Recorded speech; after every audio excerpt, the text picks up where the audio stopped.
আজ 22শে শ্রাবণ। কবির প্রতি আমার স্বরচিত সশ্রদ্ধ নিবেদন। একটা সূর্য ডুবে যাওয়ার ক্ষণ 22শে শ্রাবণ। একটা আগ্নেয়গিরি শান্ত হওয়ার ক্ষণ 22শে শ্রাবণ। একটা ঝোড়ো হাওয়া থেমে যাবার ক্ষণ 22শে শ্রাবণ।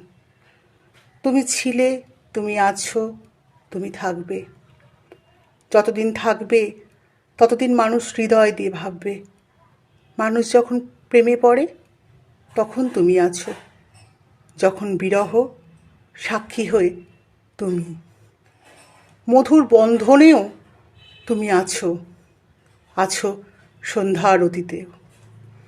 তুমি রৌদ্ররসেরও আস্বাদন শিখিয়েছ। একটা সূর্য ডুবে যাবার পর তার তাপ নিয়ে আমরা বেঁচে আছি, থাকবো আমরণ। আমার 22শে শ্রাবণ।